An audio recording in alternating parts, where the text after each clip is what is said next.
selamat datang teman-teman di Highcast kelompok 6. Saya Natalia Putri bersama teman-teman saya yaitu Marshall Herdiani dan Sandra Wana. Hari ini kita akan membahas mengenai topik yang lagi rame nih, yaitu gerakan boykot produk pro-Israel dan gimana sih dampaknya sampai ke seluruh dunia.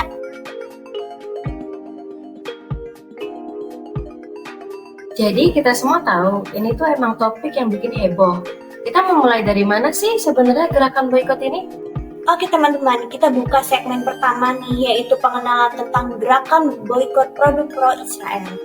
Jadi ini bukan cuma sekadar gosip, tapi sesuatu yang udah mencuat dan memicu perdebatan panjang nih. Sebelum kita lebih dalam, kita perlu tahu tentang dasar-dasar gerakan boykot. Betul banget. Jadi mari kita mulai dengan pertanyaan dasar. Kenapa sih orang-orang milih buat memboikot produk-produk ini? Alasan dibalik gerakan boykot ini itu bisa sangat bervariasi. Ada yang ngelakuin ini sebagai bentuk protes untuk Israel karena kebijakan pemerintah Israel yang mereka kurang setuju. Ada juga yang ikutan sebagai bentuk terhadap hak asasi manusia di Palestina. Karena emang situasi di sana tuh emang bikin kepala kita pusing. Iya, banyak juga yang melibatkan diri sebagai bentuk solidaritas dengan rakyat Palestina.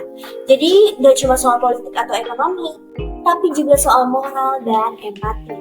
Nah, teman-teman, yang bikin gerakan ini menarik adalah dinamikanya yang kompleks. Saya yakin banyak nih yang pengen tahu, sebenarnya barang-barang apa aja sih yang mereka boykot? Produk-produknya melibatkan banyak sektor sekali, mulai dari makanan seperti KFC, McD, Burger King, dan lain-lain yang kalian tahu pastinya. Dan juga ada teknologi, sampai barang-barang konsumen sehari-hari. Ada beberapa organisasi dan individu yang menentukan daftar produk yang dianggap terkait dengan Israel. Jadi nggak cuma produk-produk dari Israel langsung, tapi juga terkait dengan perusahaan-perusahaan yang mendukung atau berbisnis di sana. Jadi nggak cuma sekedar menolak produk Israel, tapi juga ada semacam boykot terhadap perusahaan-perusahaan yang terlibat langsung atau ngasih dukungan. Benar tuh Sel, ini jelas bukan sesuatu yang simpel ya guys. Ada banyak lapisan dan nuansa di dalamnya. Dan itu jadi bagian yang menarik untuk kita eksplor lebih lanjut.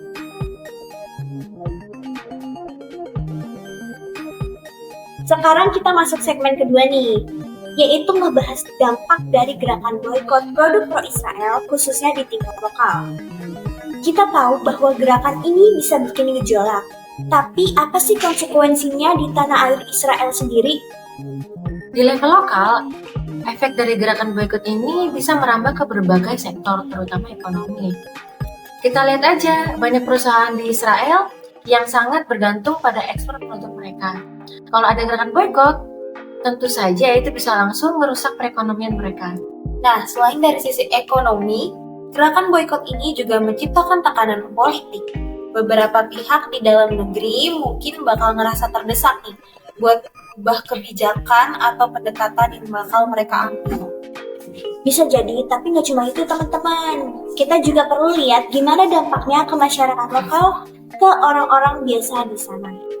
Misalnya, kalau industri tertentu terkena dampak, bisa aja itu berdampak ke pekerja-pekerja lokal. Misalnya nih, mereka yang ngerasain dampaknya itu dari sisi kehilangan pekerjaan sampai susahnya nyari pekerjaan baru. Dan jangan lupa, dampaknya juga bisa berdampak ke kondisi sosial dan politik di dalam negeri. Kita tahu kalau ekonomi ini lagi susah, bisa menciptakan ketidakpuasan di masyarakat. Iya nih, ini jelas gak sesederhana ngebentak stop beli produk ini. Ini ngeberibetin banyak aspek dan yang ngerasain paling berasa pasti masyarakat lokal di sana. Kita harus bisa lihat seluruh gambaran biar bisa ngobrolin ini lebih adil. Ini tuh kayak puzzle besar yang butuh semua potongan biar kita bisa lihat gambar keseluruhannya. The burger chain became a target after photos and videos on social media showed franchise stores in Israel giving away thousands of free meals to the members of the Israeli military. Now, this led to calls for boycotts of the brand by those angered by Israel's military response in Gaza, while owners in Muslim-majority countries such as Kuwait, Malaysia and Pakistan, they put out statements distancing themselves. Wrote that the burger chain is experiencing a meaningful business impact due to the war and associated misinformation, all of this in the Middle East and beyond because of the war in Gaza. He added, "This is disheartening and ill-founded," pointing out that many of the restaurants are operated by local owners. And McDonald's isn't the only global brand to face controversy over its response. Others include Starbucks and Unilever. The coffee giant has lost $11 billion in value. That's nearly 10% of the company's value erased. So what explains this? Were the holiday flavors not up to the mark? Or are customers tired of pumpkin spice? Sadly, it's none of that. Customers still love their overpriced lattes, but not with a political opinion. After the Israel-Hamas war broke out, Starbucks found itself in hot water. Like many companies, it expressed support for Israel. But that didn't go down well in West Asia. In November, Starbucks in Egypt reportedly laid off workers. It was forced to cut expenses. Why? Because there were just no customers. Then there are the Starbucks unions. It's called Starbucks Workers United. They reportedly posted solidarity with Palestine on X. The tweet was swiftly deleted, but it sparked calls for a boycott. Starbucks also distanced itself from the comments, but the damage was already done.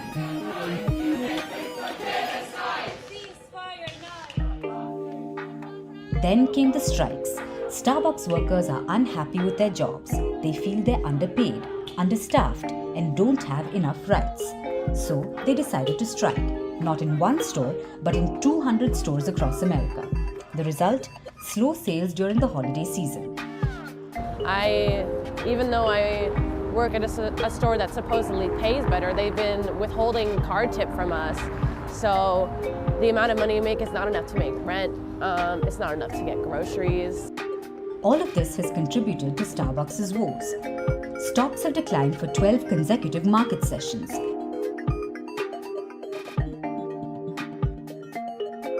Kita udah masuk ke segmen ketiga nih teman-teman, yaitu bakal ngebahas dampak gerakan boikot produk pro-Israel di tingkat global. Tadi kan di tingkat lokal, kita udah melihat dampaknya di Israel sendiri. Kita mau lihat nih gimana dampaknya ke seluruh dunia. Soalnya ini tuh bukan cuma masalah lokal nih, tapi udah merembet jadi isu internasional. Ada banyak reaksi dan respons dari berbagai negara. Nah teman-teman, jadi kita tahu kalau gerakan boikot ini tuh bisa menciptakan reaksi dari negara-negara lainnya. Ini bisa seperti efek domino yang akhirnya menciptakan ketegangan diplomatis.